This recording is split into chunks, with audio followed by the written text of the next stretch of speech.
I'll begin by providing a sweep of the unique position that English occupies in multilingual India today.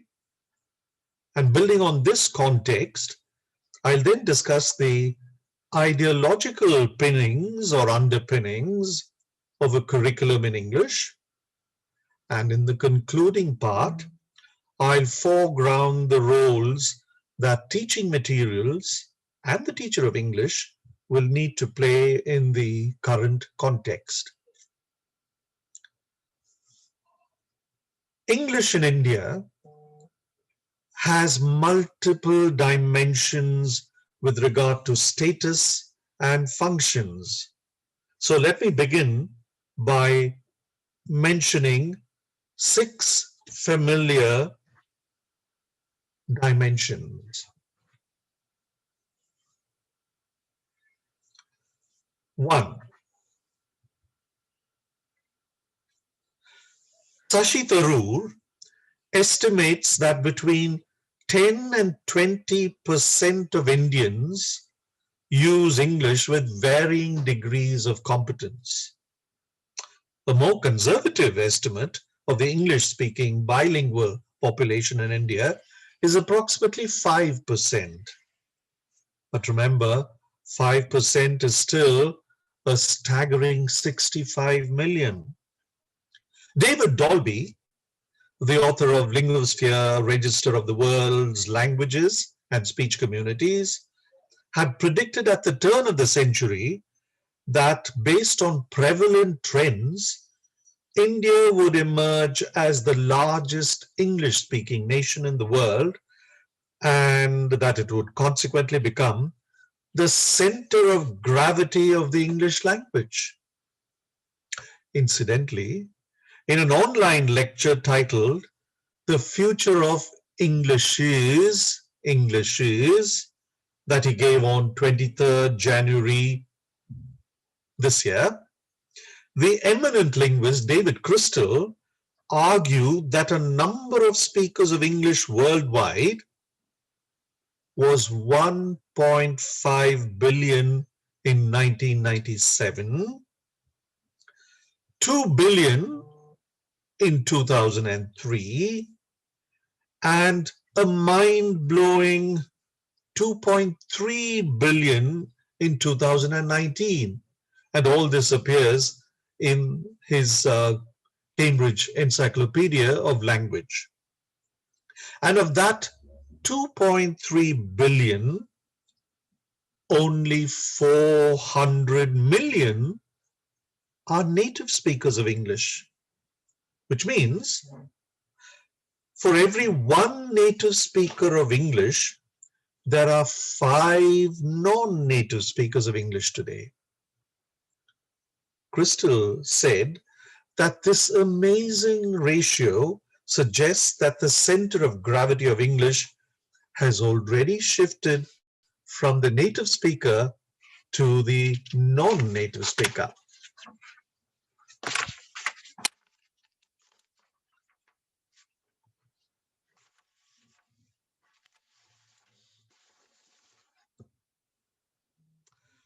There's a growing segment of Indian writers who use English as their medium of expression and who found a burgeoning market both in India and in the English-speaking countries. Think of Vikram Seth, Anita Desai, Kiran Desai, Amitav Ghosh, Shashi Tharoor, Chetan Bhagat, Arundhati Roy, and Sudha Murthy. To many in this segment, English has become their first language. And for some others, comfort levels appear to be high when they express themselves in English, even though they also write in their own languages. We recall what the late Kamala Das said with conviction in 1965 in an introduction. And I quote, "I speak 3 languages, write in 2, dream in 1. Don't write in English," they said. "English is not your mother tongue. Why not leave me alone? critics, friends, visiting cousins, every one of you. Why not let me speak in any language I like? The language I speak becomes mine. Its distortions, its queernesses, all mine, mine alone. It's half English, half Indian. Funny perhaps, but it is honest. It is as human as I am human. Don't you see? Chetan Bhagat once said, and I quote, I always say Hindi is like the mother, English is like the wife, and you can love both. Just don't ask who you love more, ever.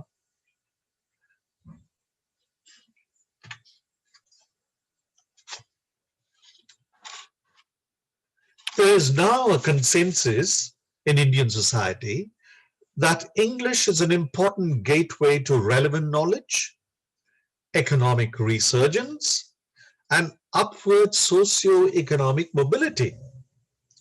English-speaking Indian bilinguals constitute one of the largest pools of scientific and technical manpower in the world.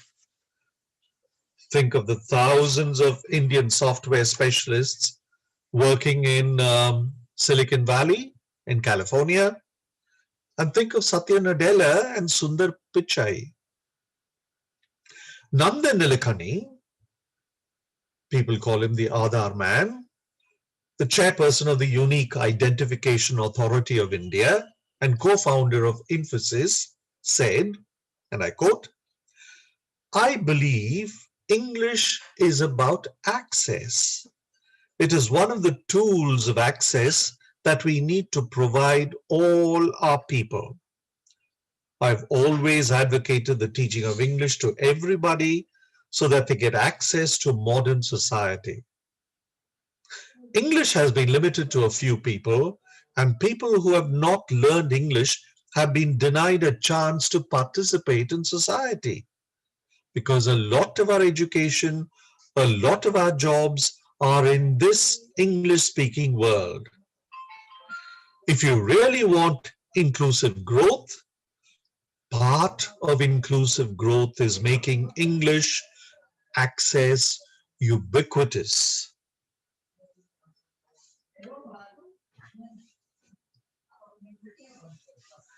With the inexorable spread of globalization, Indian industry and business have been attracting a significant number of foreign investors.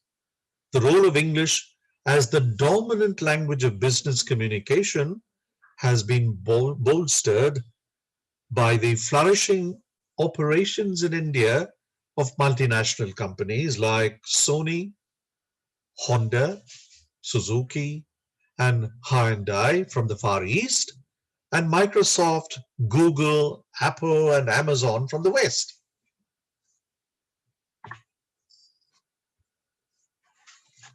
Constitutionally mandated use of English as an associate official language of the country has ensured its place on the panel of languages in the national three-language formula that operates at the school level. English also continues to be used as the official link language between the central government and the governments of the non-Hindi speaking states, and as the language favored by the legal and banking systems, trade and commerce, and defense and tourism. Clearly, English has important functions inside the country.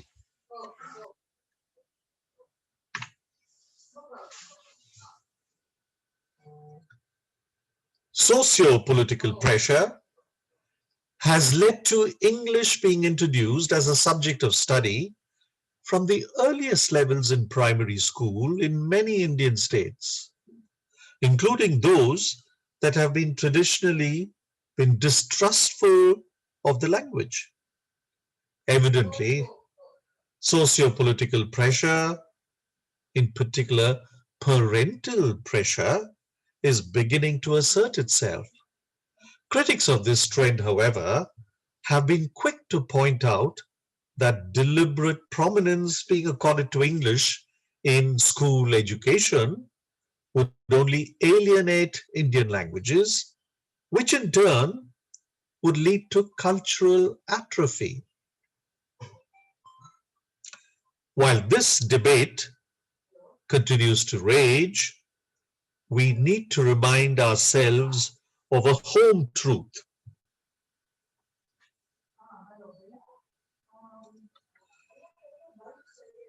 The instrumental, the regulative, the interpersonal, and the imaginative functions that English performs in India are all located in multiple layers of diversity. I'm obviously using Braj Kachru's categorization in his work Models for Non-Native Englishes, which was published in 1996. Kachru.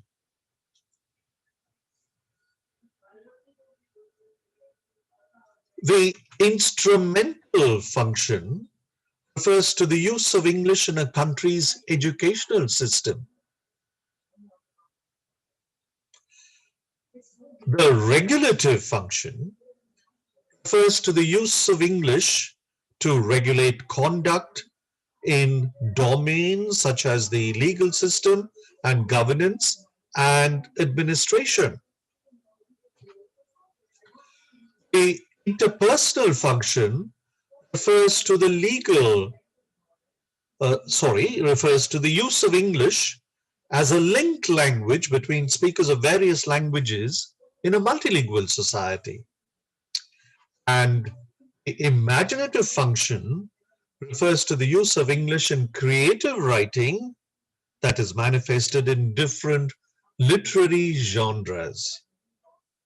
To avoid falling into the monolingual trap, the instrumental function, that is, the use of English as a medium of learning at various stages in the educational system, in particular should be seen to be performed in multilingual and multicultural settings.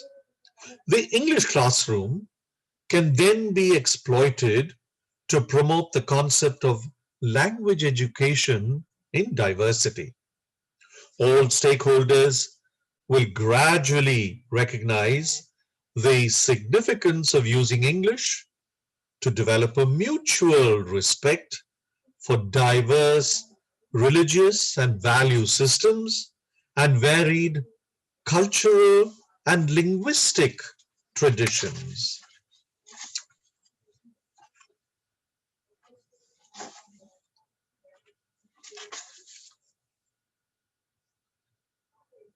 Ladies and gentlemen, let me put my presentation into perspective now. India, as we all know, is a country of enormous diversity, especially in its linguistic landscape.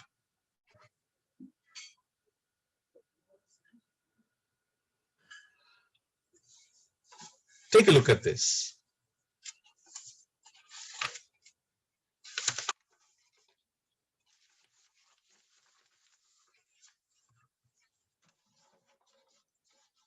These are statistics from the writings of the well-known educational psychologist and sociolinguist Ajit Mohanty, who's done enormous amounts of work in the area of multilingual education. Now, according to Mohanty, in the context of Indian multilingualism, there are 3,392 mother tongues, including 1,635 mother tongues that are listed and 1,957 mother tongues that are listed as other mother tongues because they're spoken by less than 10,000 speakers each. 300 to 400 languages is what are spoken, although the Ganesh-led very famous piece of work again. People's Linguistic Survey of India, huge number of volumes, a fantastic project. So PLSI says that there are actually more than 780 languages, right?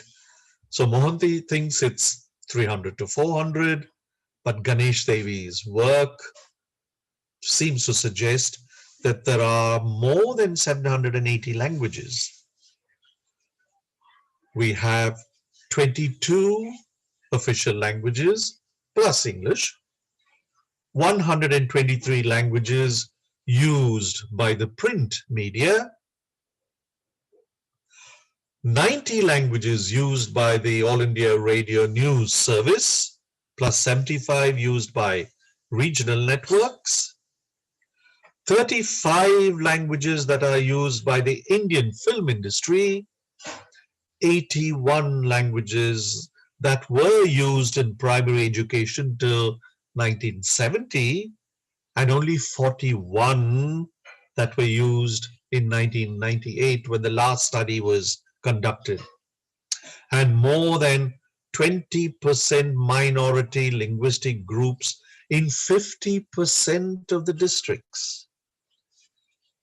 Mind-blowing statistics, don't you think?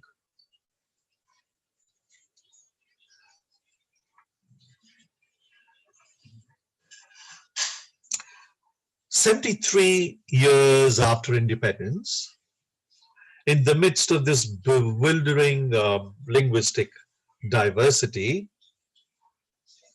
we have not only retained English, but we have continued to assimilate English into ourselves.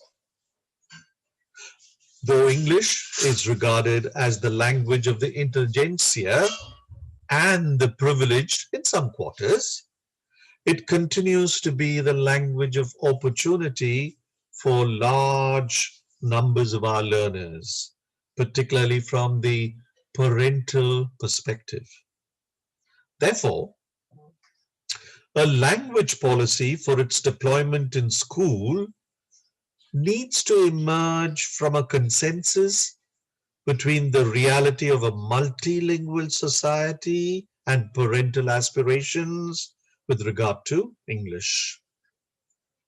In other words, we need to acknowledge the fact that English in India is taught by Indians to Indians so that we may interact with one another and with the world.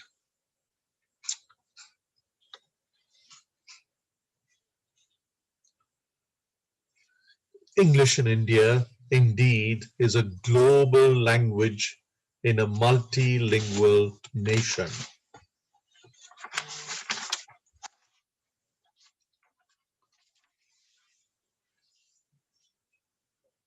If English is the acknowledged gateway to modern scientific knowledge, accelerated economic growth, and upward social mobility, there is a strong argument in favor of English and English education being the instrument of change and development for children from the marginalized and underprivileged segments of the Indian society.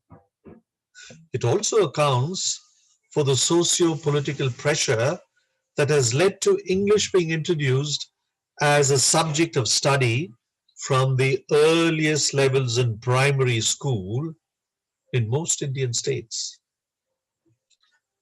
We also know that the government of Andhra Pradesh has decided to convert all government elementary schools into English medium institutions.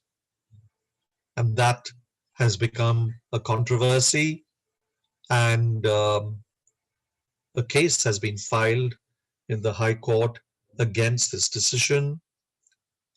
However, this controversial decision, I think we all agree, flies in the face of plain common sense and overwhelming research findings that children who receive their early education in their mother tongue learn better than those children who begin their school education in a language that is evidently alien to them.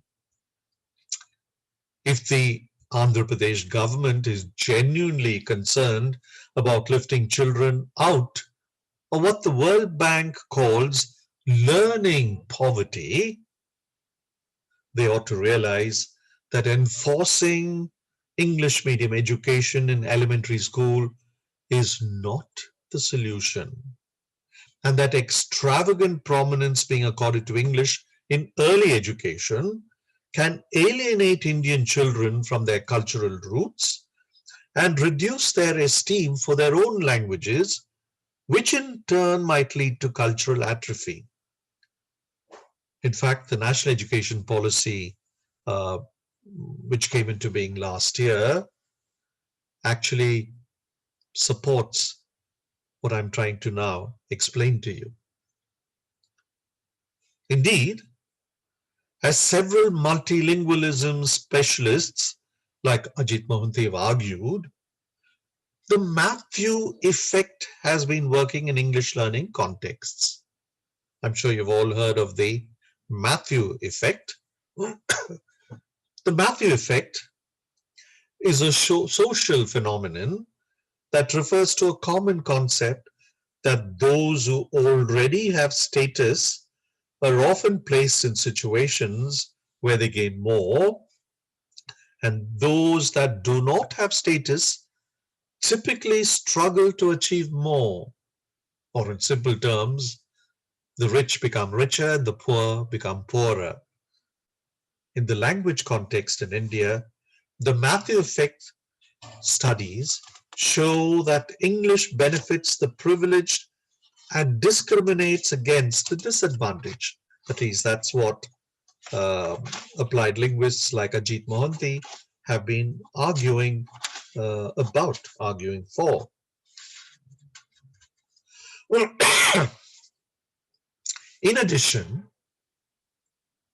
there is another complicating phenomenon that Mohanty calls the linguistic double divide. The linguistic double divide. Now, the linguistic double divide refers to the hierarchical separation of English from the major national languages in India, and the second hierarchical separation of the major national languages from the minority languages like tribal languages. Take a look at this diagram, which I've reproduced from Mohanty's work and the lecture he gave just 2 weeks ago at a webinar.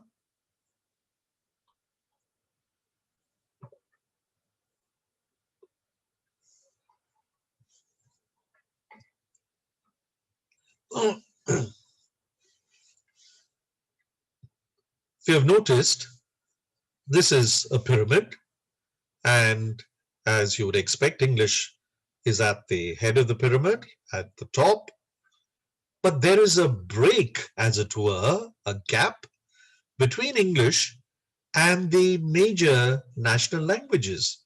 So that's a divide, right? So it doesn't seem to be a smooth transition downwards or upwards. To make things worse, more complicated that is, there is a second divide between the minority languages, or tribal languages in particular, and the major national languages, the 22 national languages, right? So in a sense, there is this powerful hierarchy working in the language context in India. And it's worthwhile recalling what Mohanty actually said some years ago at a conference at EFLU. I remember what he said, and I quote, "A tribal child's first steps into school are steps into an alien world, a world she barely understands, because somewhere as she walks into a first classroom, the ties are snapped. Her resources, languages, means of communication, knowledge of her world, and her culture are all set aside in a system that proudly calls itself human resource development. On the very first day in school, she loses her resources and is left with nothing to be developed. She has been pushed in only to be submerged and pushed out later into a system whose language she barely understands. I suppose you understand the context in which this statement was made. A tribal child, let's say whose mother tongue is Lambada, gets admitted to a government school in Andhra Pradesh or Telangana, where the medium of instruction is Telugu, right?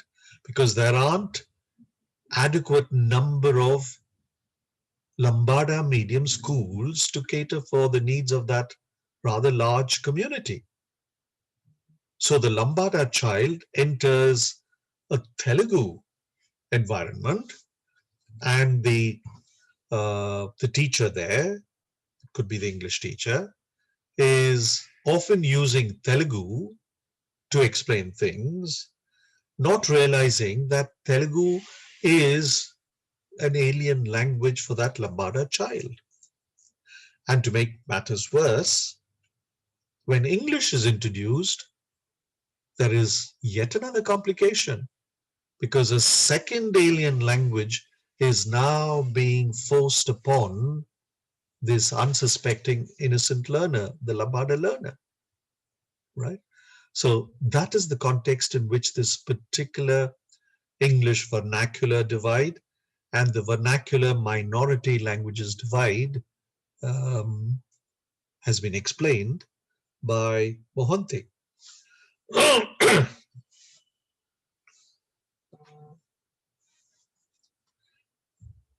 In the context of multilingualism in India,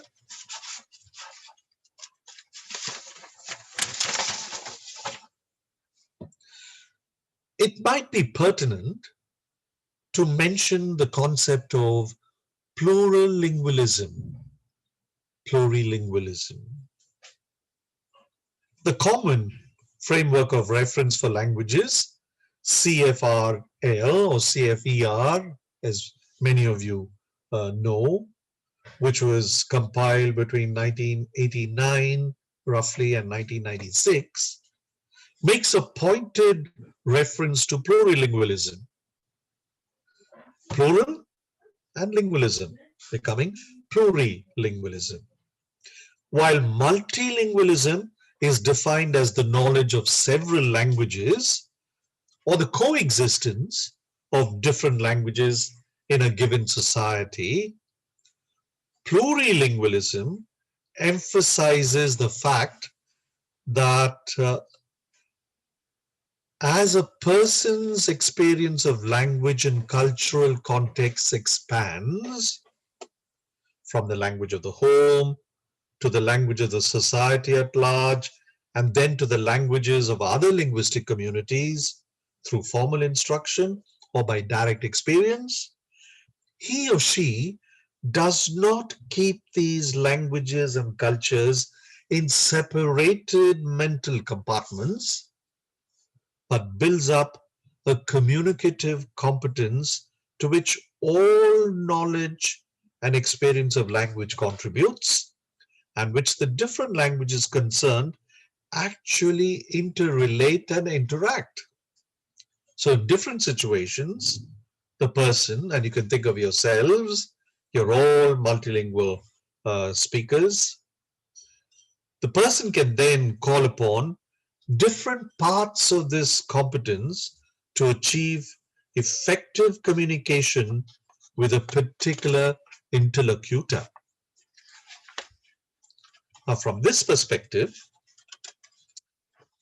the aim of language education in India is significantly modified. So what does that mean? The aim is no longer seen as simply to achieve mastery of one or two or even three languages, each taken in isolation, of course, with the ideal native speaker as the ultimate model. No. The aim is to develop a linguistic repertory, in which all linguistic abilities have a place. Hence, the significance of another concept, translanguaging.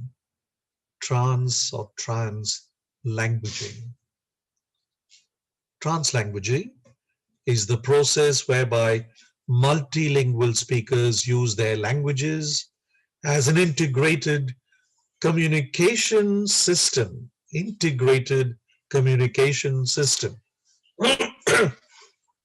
The term translanguaging was coined in the 1980s by Sen Williams in his unpublished thesis titled An Evaluation of Teaching and Learning Methods in the Context of Bilingual Secondary Education.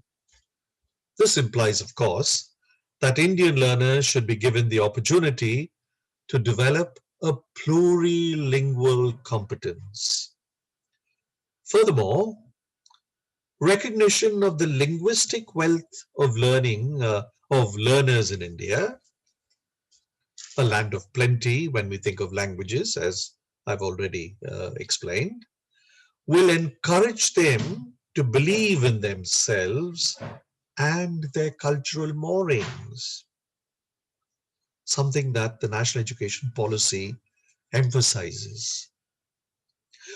The linguistic diversity of India need not therefore be viewed as a problem, but rather as an opportunity for cultural and educational enrichment. The teaching of English in multilingual India cannot be monolingual. Several languages can be used in classroom transactions. A truly multilingual strategy for teaching English will include the legitimate use of the learners' languages in the classroom so that their multilingual competence is nurtured. The English classroom can then be exploited to promote the concept of language education in diversity. All stakeholders will gradually recognize the significance of using English to develop a mutual respect for diverse religious systems and value systems and varied cultural and linguistic traditions. One of the beneficiaries of this recognition will be materials developers like me. They will be able to overtly emphasize the principle of what is called liberality through texts and tasks that are built on the knowledge and experience that learners bring with them in multilingual and multicultural contexts. Consequently, classroom transactions will be used as opportunities for personalization.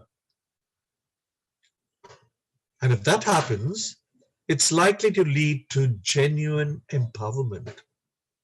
If you remember, those of you who must have read the National Curriculum Framework of 2005, remember NCF 2022 is being prepared right now.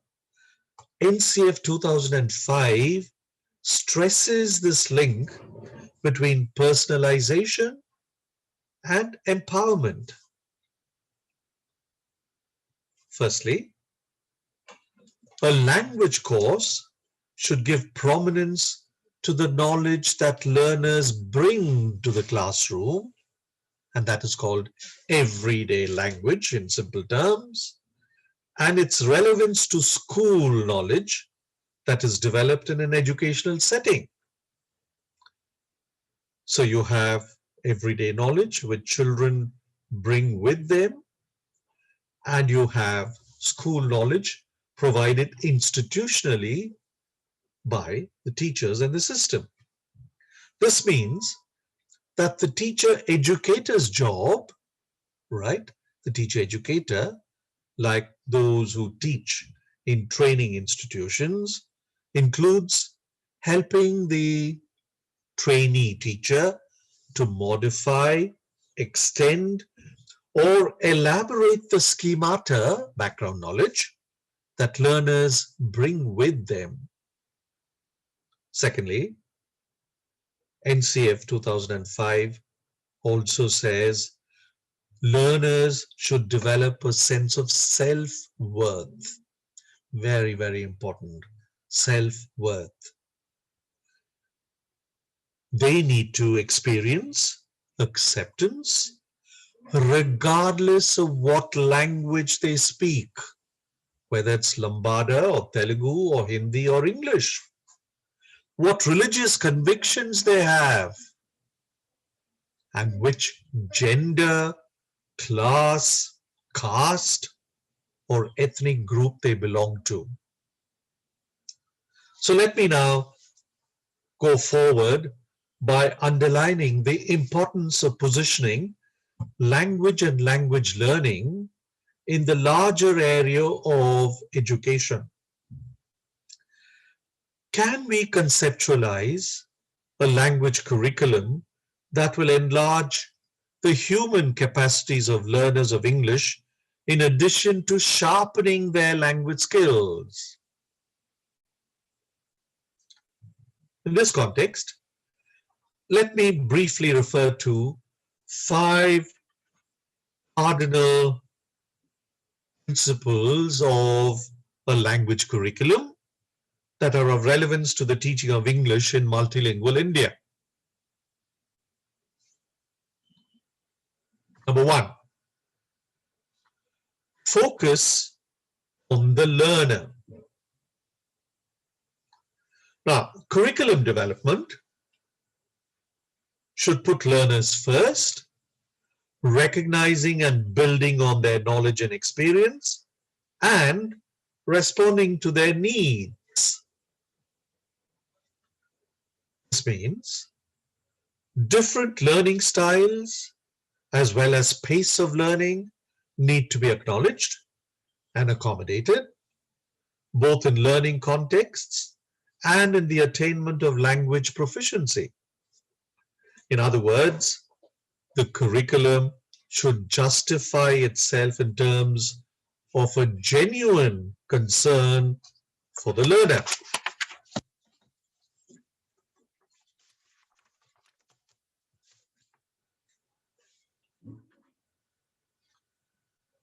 Second curricular principle, creativity. Learners need to be encouraged to formulate and express their own ideas rather than be coerced into converging on their English teacher's views all the time. The emphasis, therefore, should be on the selection of texts and creation of teaching materials that will promote divergent thinking. It follows that the perception of teachers as mere dispensers of knowledge will need to change to one where learners are valued as equals. Third curricular principle, intellectual development. Learners should be provided a platform to chisel their thinking an urge to make meaningful responses in the language classroom to issues of national concern. Issues themselves can be chosen from the significant elements specified in the Constitution. Excuse me.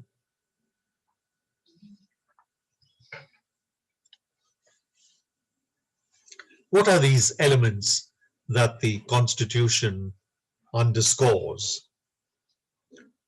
India's freedom movement, constitutional obligations, national identity, India's common cultural heritage, egalitarianism, democracy and secularism, equality of sexes, protection of the environment, removal of social barriers, observance of the small family norm, and inculcation of a scientific temper.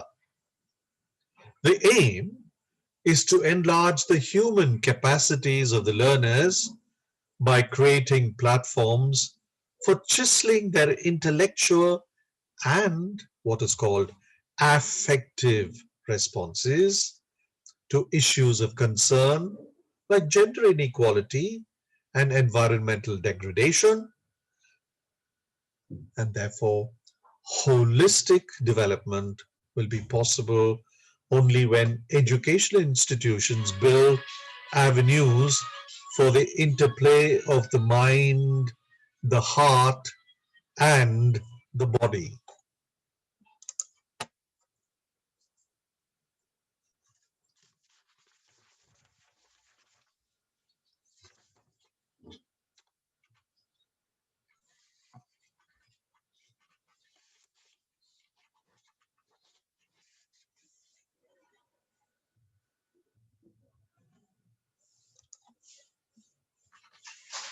Sorry, I'm trying to move it.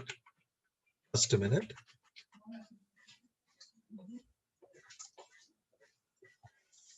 It went off.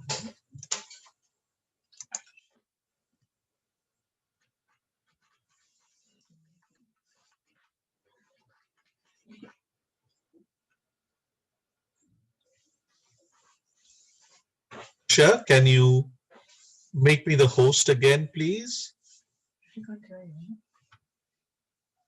Vinay? You are the host. Okay. Yeah, Okay. you're still the host. Yeah, okay. The slide has suddenly stopped. Just a moment. Perhaps you could try to refresh your connection, or maybe just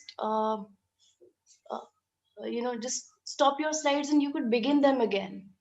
Okay, okay. Shall I say stop share for the moment? Yeah, please, please. Yeah, okay, okay, okay. And start again there. Yeah, this one, no? Oh.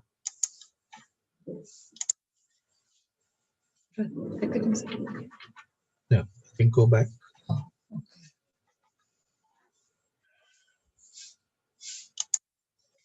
Go to that This first. one?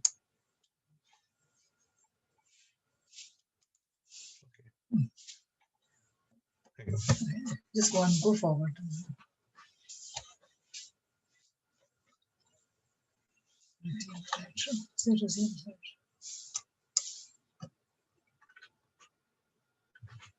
Right. Thank you, Usha. And sorry about the delay. Okay. Curricular principle number 4, self-dependence. What does this mean?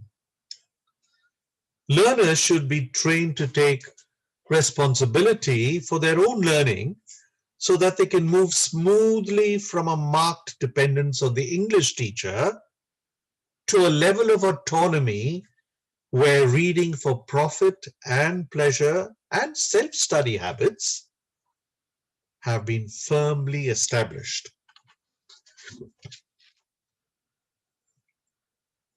The need to refer to the immense range of reference materials and technological resources now available, from the dictionary to the internet, should be stressed. The role of the teacher will therefore be modified substantially. As Khalil Gibran remarked famously, 1926, a teacher is indeed wise who does not bid you enter the house of his wisdom, but rather leads you to the threshold of your own mind. Particular principle number 5, liberality, which I mentioned earlier. Learners should be persuaded to regard English not merely as a utilitarian acquisition for them to make tons of money working for an MNC, but also as a major contributor to personal development and as a valuable tool for understanding India's pluralistic society.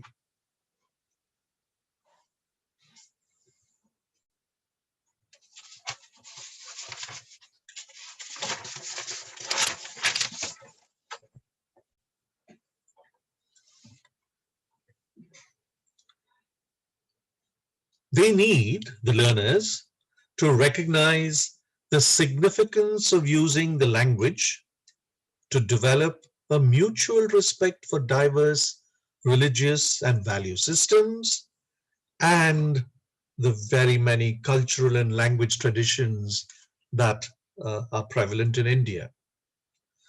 Textual content that we use in our schools and colleges should therefore reiterate the mutual interdependence of humans and reinforce Rabindranath Tagore's ideal that we achieve our greatest happiness when we realize ourselves through others. Now, interestingly, the National Education Policy 2020 highlights virtually the same 5 curricular principles that I mentioned, right? Learner-centeredness and learning-centeredness. The policy, NEP, strongly reiterates the widely held belief that curriculum development should put learners first, recognizing and building on their knowledge and responding appropriately to their needs. In other words, the curriculum should justify itself in terms of a genuine concern for the learner, what N.S. Prabhu, famous Prabhu, way back in 1985, called a concern which reflects the teacher's or specialist's sense of social, ideological, or educational responsibility for his client.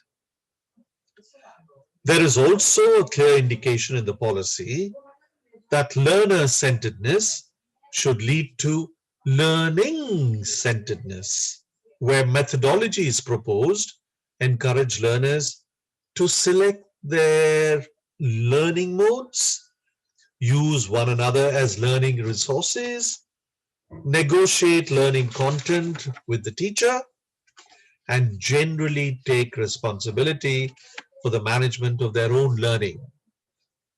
That's what Prabhu wanted us to believe in, learning-centeredness.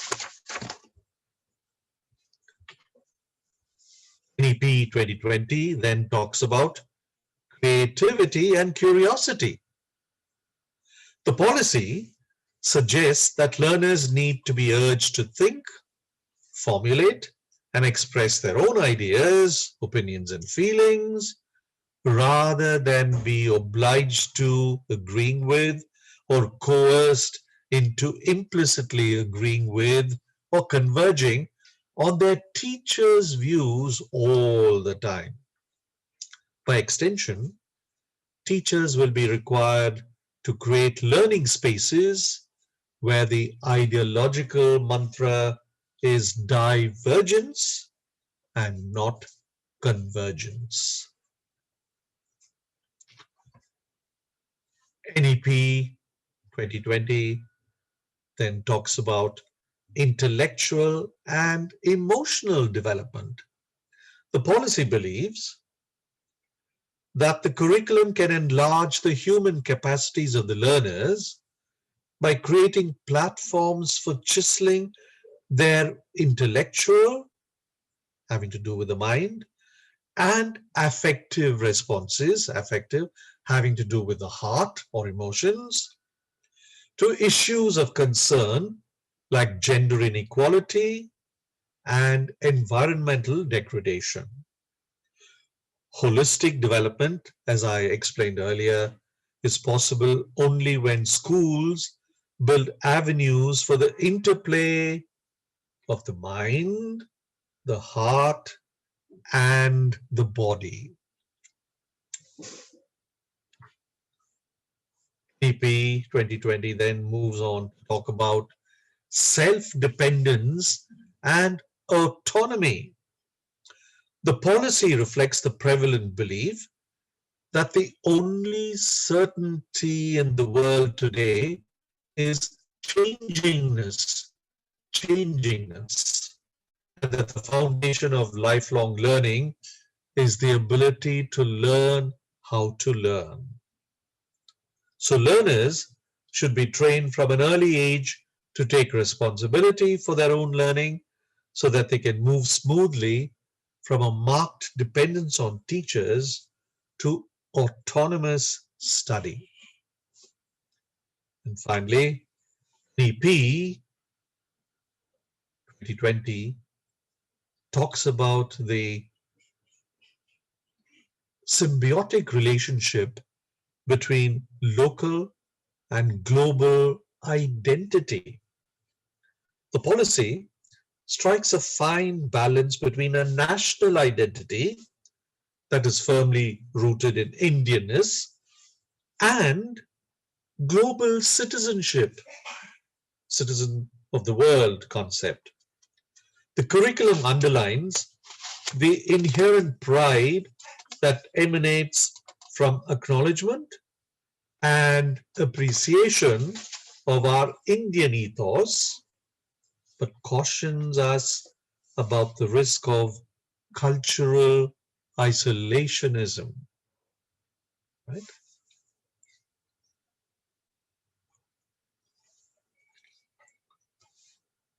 Professor Kumara Vadivelu, who teaches in the San Jose University in California, the United States of America, and an old student of CIEFL. He came down in 2013 to EFLU, and in a lecture that he gave the staff and students, captured this conundrum, local and global identity relationship. And I quote, "One's cultural growth should be rooted in one's own cultural traditions, but must also be enriched by an ability and willingness to learn not only about other cultures, but also from other cultures. Learning about other cultures merely leads us to cultural literacy. It is learning from other cultures that will lead us to cultural liberty." Very eloquent statement there. So how can the classroom then be exploited to promote the concept of language education and diversity so that plurilingual competence can be actively fostered?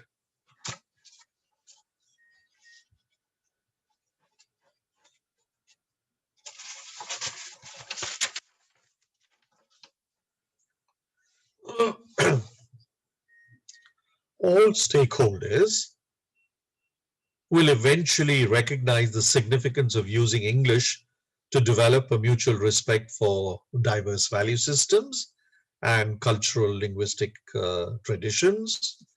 And one of the beneficiaries of this recognition will be, as I said earlier, materials developers, who will then be able to overtly emphasize the principle of liberality through texts and tasks that are built on the knowledge and experience that learners bring with them in a multilingual and multicultural context. Consequently, classroom transactions will be used as opportunities for personalization, which in turn, as I said earlier, will lead to genuine empowerment. In other words, a language course that we Excuse me. all, Excuse hello, me. Yes, hello. sir. Nothing is visible on the slide. No, I haven't put it on yet. Okay. Okay, sorry. I'm coming to it in a moment. Right. Okay. Okay. Okay. Thank you.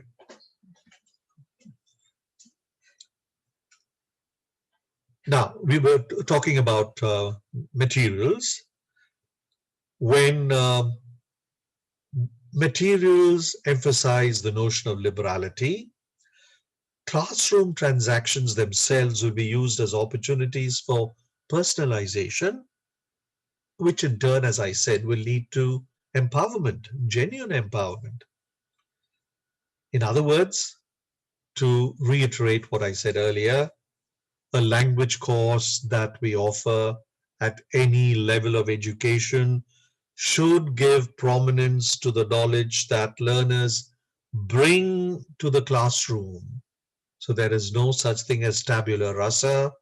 There's no such thing as a blank slate that we can all write on. Each one of us, regardless of our age, whether we are 4-year-olds attending a nursery school or old fogies like me, let's say, attending an evening course somewhere, all bring everyday knowledge to the learning setting. And that is relevant to the relationship it will forge with school knowledge, as I said. You can call it institutional knowledge that is developed in an educational setting, right? So it's a mutual accommodation that is eventually arrived at between personal knowledge or everyday knowledge that we bring to a setting and the knowledge that the institution itself provides. This means for textbook writers in particular, their job is to modify, extend, elaborate the knowledge that learners bring with them. I remember years ago in an NCERT textbook, we had a lesson, we put that lesson in, I remember, 30 years ago, I think, or 35 years ago. That book is out of print and obviously no longer in use. There was a passage on the bullock cart, right? We did this deliberately because we knew that the NCERT books were going to be used in rural schools, not just in urban schools. And to make the rural learner comfortable, make him feel comfortable, we thought we should begin that little unit by talking about the science of a bullock cart, right? Something they know, right? But we verbalized that for them in English. Then there was another text which talked about tractors, right? So think of how children growing up on farms, farmers' children, for instance, must have reacted to this. So studies showed at that time that they were really pleased with the choices because they were being introduced to something that they were familiar, and using that particular context as a foundation, they were then led to discussing the uses of a tractor, which at that point hadn't become too popular, right? Remember now, of course, we have millions of tractors, all of them somewhere in Punjab or on the border of Punjab and Delhi, I assume. So in this context, I think I should mention what happens in tribal areas again, because we mustn't forget the vast number of deprived learners in tribal districts around the country, right?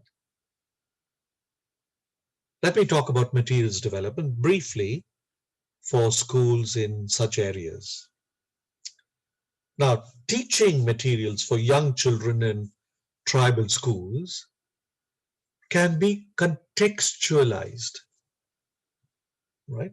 And this is an idea that obviously can be adapted to any educational context, which is why I'm mentioning it. So materials in tribal schools can be contextualized, that is, textual content can be situated in the local context, thereby familiarizing young learners with the new content and enabling them to use this content alongside their own culture-friendly texts, right? I recall discussing this idea with Professor Anand Mahanand of EFLU, who's the head of the Department of Materials Development now,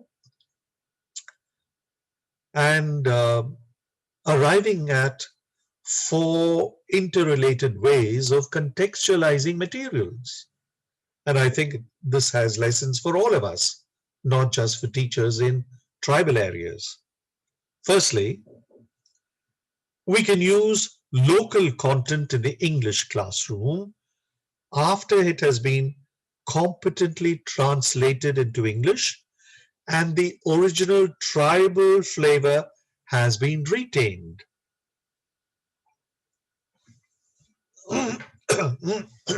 Sorry.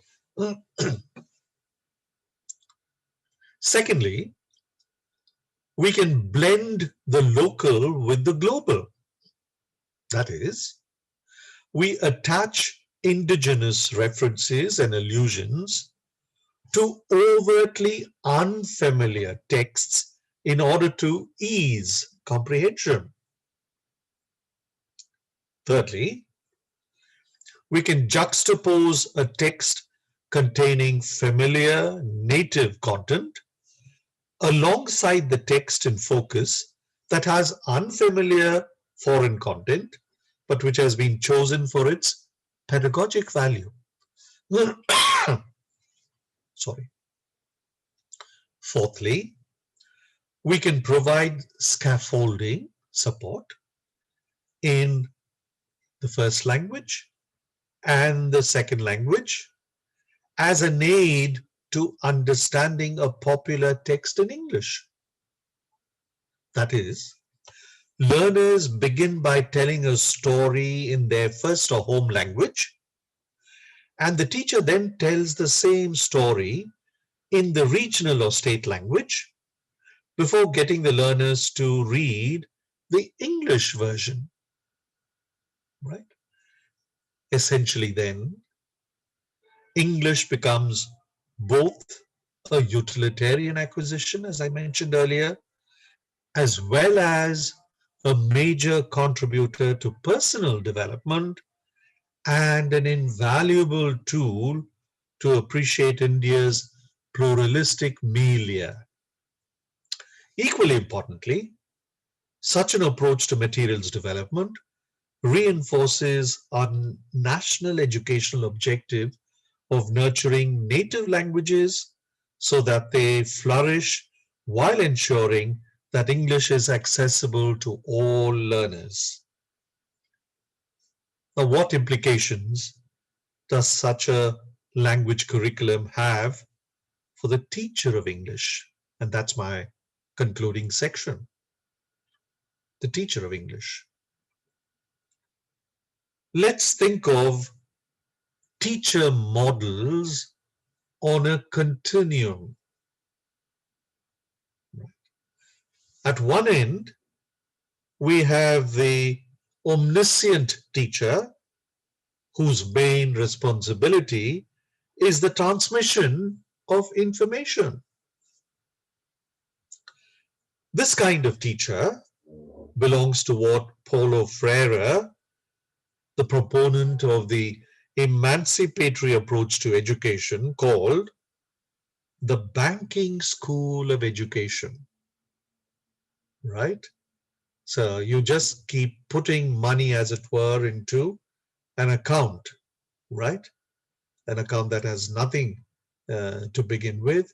You just keep putting things into it, which obviously means that all that the teacher does is to keep contributing to that fund, right? I'm sure it also reminds you of that fine portrait that Oliver Goldsmith painted in the deserted village about the village schoolmaster, right? If you remember, in that particular village, the schoolmaster is the only literate person, the only educated person, right? And when he spoke, the whole village listened with rapt attention. And Goldsmith, I think, at some point says, and still they gazed, and still the wonder grew that his one small head could carry all he knew, right? Now, that's not the kind of omniscient teacher that we want in the year of the Lord 2021. At the other end of the continuum, we have the teacher as a critical investigator and problem solver. In this model, the teacher is a professional who can analyze an educational situation, devise a program of action, operationalize the program, and monitor and evaluate the program, right? A huge list of educational responsibilities which modern teachers are expected to play. And at times like this, the pandemic times, when a lot of teaching has become online, the teacher that I just explained is the kind of teacher that is required. Clearly, this model suggests that teaching is a multifaceted and complex phenomenon, and that the teacher's interaction with other stakeholders is at the core of curriculum development. Right. What then are the characteristics of an ideal teacher?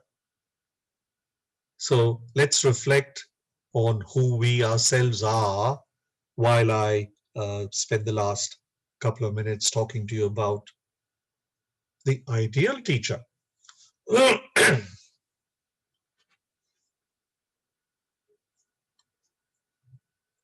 A grand old man who died long time ago, Peter Strevens, the grand old man of English language teaching, ELT, wonderful person, a human being, and a great scholar, claimed that an ideal teacher would possess personal qualities, technical abilities, and professional understanding. Personal qualities plus technical abilities plus professional understanding. Now, under personal qualities, Strevens included inherent qualities that we all have and other qualities acquired through experience, education, or training, including a sufficient command of the language that the teacher in question is teaching.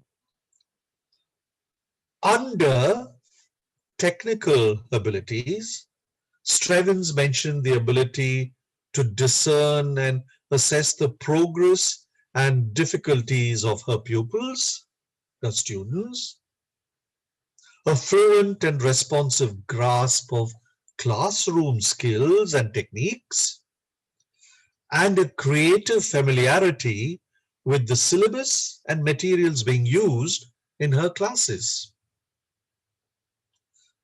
Professional understanding for Strevens refers to a sense of perspective that sees the teacher's own particular task in relation to all types of language learning and teaching situations, to an awareness of trends and developments in language teaching, and to an acceptance that is her professional duty to go on improving her professional effectiveness throughout her career. Now, that is the sense in which this particular training program has been organized by the Indian Institute of Technology, Kanpur. And for each one of you participant, this is your objective, right? That the 5-day course will help you develop your proficiency in the language, incidentally that is, and your professional competence as a practitioner of English. Some years ago, at a brainstorming session in an ELT teacher development workshop that I conducted, we tried as a group, large group, to identify the perfect ideal teacher. Who is the perfect teacher? Who is an ideal teacher? And at the end of a lot of discussion, these were the attributes that the participants collated. Let me show it to you.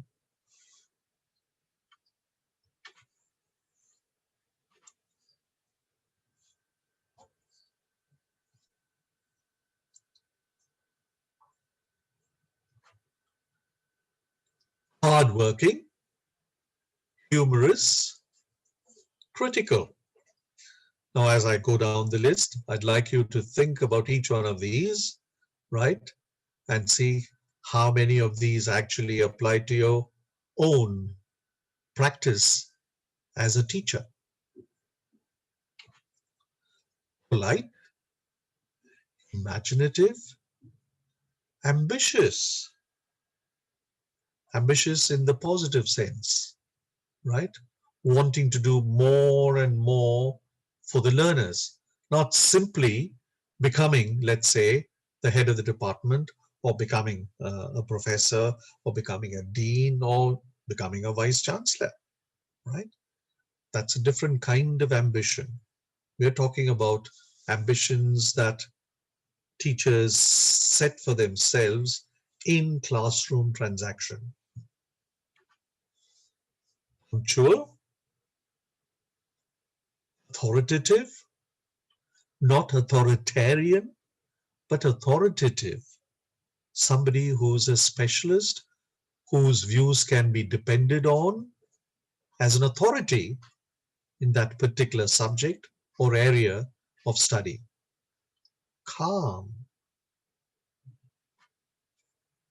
experienced, supportive of whatever the learners do in the classroom, and decisive, taking decisions in a decisive manner at the appropriate time. Generous, not in giving away money or marks or grades, but generous in spirit, right? In the kind of compliments, for instance, that you pay students for doing well or answering a question ably. Sociable, not being isolated or give the feeling of living in a cocoon, and considerate, well organized, diplomatic, tidy, right? Now, well organized and tidy have a relationship, and the word diplomatic, I think, is very important when you want to criticize your learners, right? One would expect you to do it very diplomatically, right? Of course, you're not going to use the cane anymore. It's prohibited. But the language that you use, even when a learner has made a horrible mistake, the language that you use to correct him, show him what is right or appropriate, should be clothed in very diplomatic words, expressions, language. Analytical, to be able to analyze the situation in which you're operating.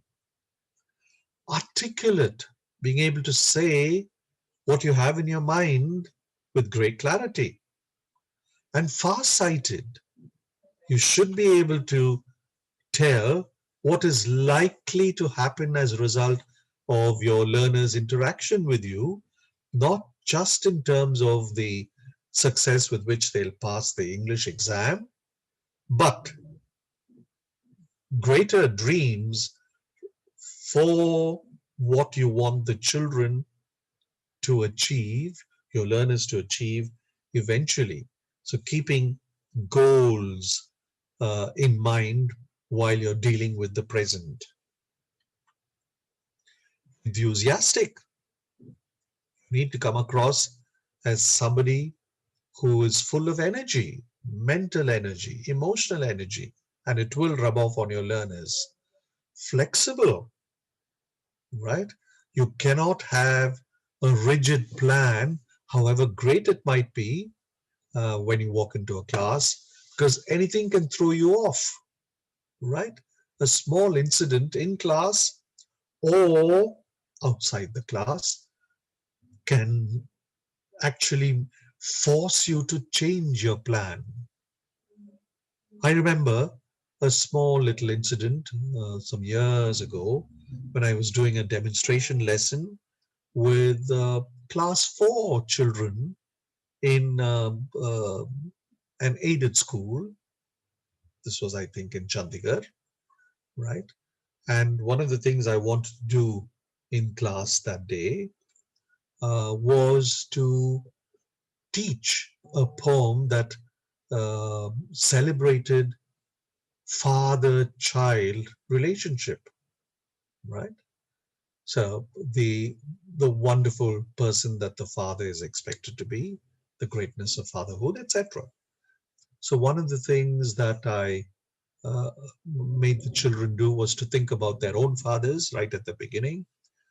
And after a minute or so, when they could collect their thoughts, I asked them, now each one of you tell me why you like your father. So I assumed that everyone in that class of 30 loved their father. And each one stood up and gave me a reason.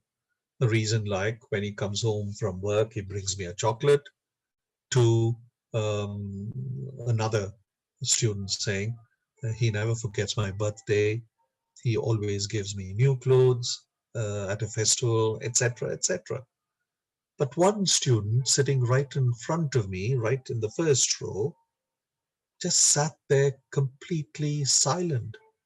So eventually I noticed it and I asked him, son, um, why do you like your father? And the little boy hesitantly stood up and said, sir, I don't like my father. And there was a deafening silence, as it were, in the classroom. So it came as a shock to me, and I said, okay, any reason why you don't like your father? And he said, sir, he goes to work in the morning, normal person, no problems, says bye-bye to me and my mother. After work, he goes straight to a bar, gets drunk, Somehow he staggers home, and then he beats up my mother. And if I step him, he beats me up too. Now, why should I like him? Was his rhetorical question. It's then that I realized that my plan wasn't going to uh, in the sense in which I had anticipated, right? Of course, we need to be methodical, right, in whatever we do. Innovative, that I think is related to flexibility. So when your plan is going awry, you might have to innovate. Introspective, you have to think about each of your classes soon after the class is over. And if necessary, if possible, record your impressions in a diary. And we all expect teachers to be fair in every sense of the word, not just giving marks objectively, but being fair in terms of the background or backgrounds that our children come from. So you cannot be seen to be biased against a particular group of students or a student who comes from a particular background. Fairness. Lastly, resourceful, consistent, right? So you should be seen to be the same consistent person in your learner's eyes right through, and proactive. Prepare for the worst, right? Okay,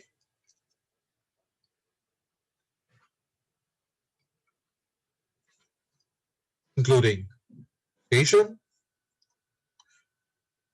The aim of teaching, in this case, English teaching, is the creation of multilinguals who can enrich all our languages.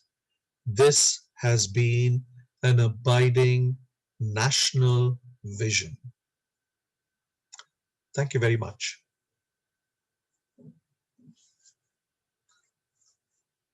Usha, can we Yeah, break for a few minutes, 15 minutes or so?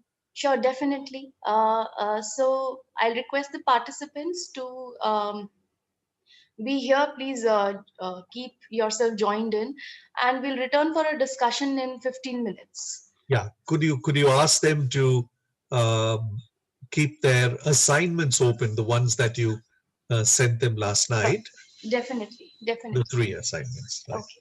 Yeah. Thank you, So Usha. thank you so much. Okay. So I'll request the participants to please keep ready the documents that I had emailed to you last night.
Usha ma'am?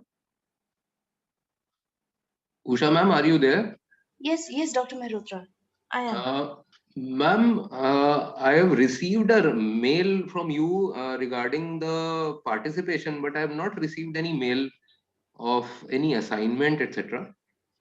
I don't know. I had received a list of emails, and I just copied those email addresses and sent to you. So perhaps these would be the email IDs that you people had shared with the QIP office. So I am in the process of looking at the email right now. If you could share if you could type in your email ID in the chat window, I could share it with you now, whichever email ID is available to you.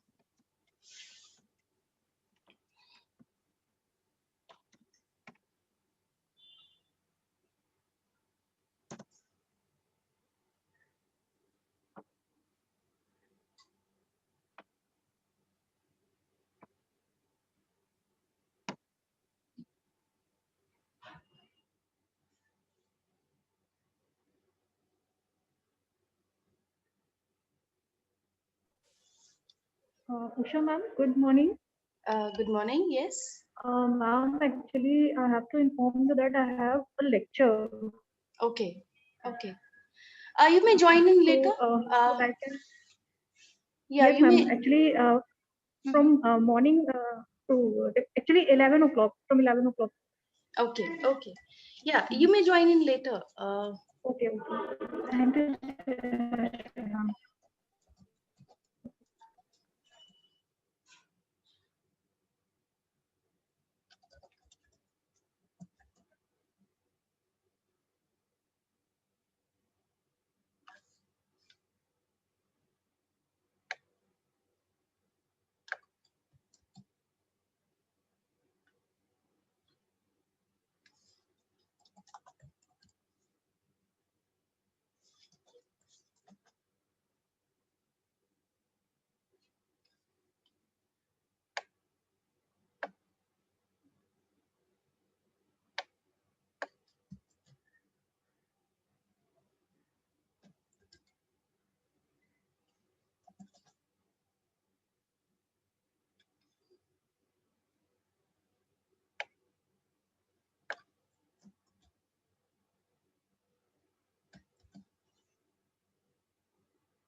Hold on, hold on.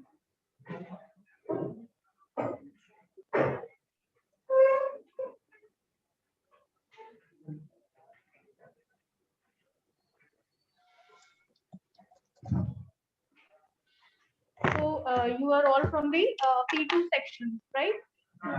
Okay. Have you all attended?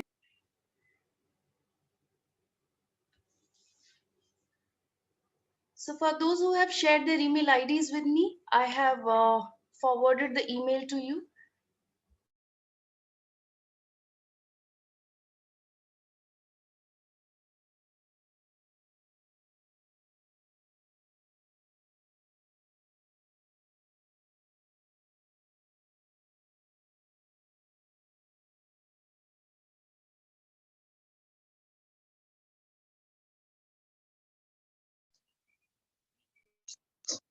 Ma'am, can you please tell the ID from which you are sending the mail? I have lots of mail, not getting exactly.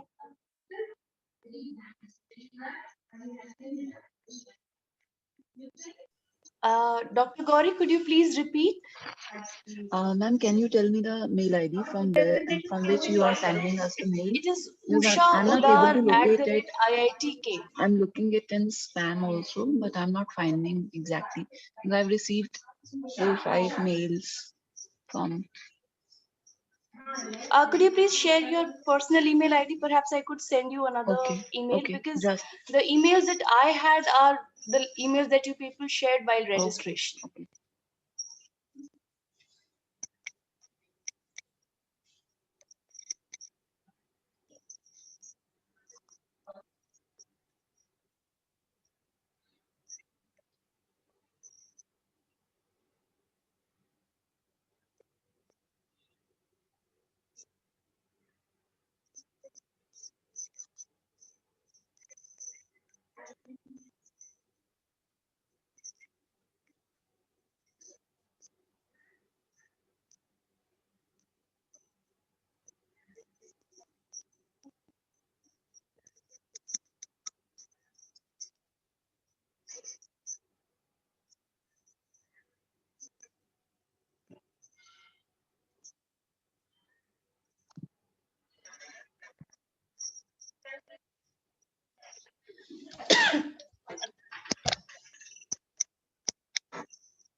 Dr. Gauri, I've just sent you another email, Okay.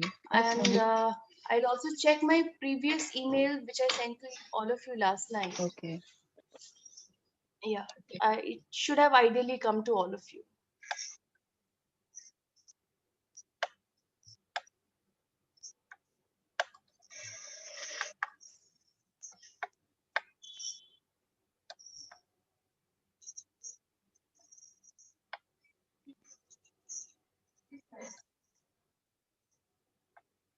Usha ma'am, could you send it to my personal ID as well? komal.mehrotra29873@gmail.com. Could you please post that email ID on I've posted it in the this? chat box. Okay, somehow I missed on it. Could you please post it again, because it's very difficult to keep. Yeah. Uh,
I have just forwarded the email to you. Okay, ma'am. Thank you.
Usha? Hello, Usha? Yes, yes. Can we resume? Sure, definitely, definitely. Okay, okay. Thanks very much. I think somebody was waiting to be admitted just now. Yeah, yeah, I admitted her. She's Oh, our speaker for today, the next week. oh, okay, sorry, I missed the name. Okay, Yeah. great, great. Okay. Um, Welcome back, everybody. Right now, the floor is yours, actually, right? Uh, I've spent 90 minutes talking, and that should do for a lifetime, right? Now, why don't we begin by one or more of you sharing your views on what I said, right? Any comments? It doesn't have to be a question, but do put your videos on. Right, I'd like to see your face.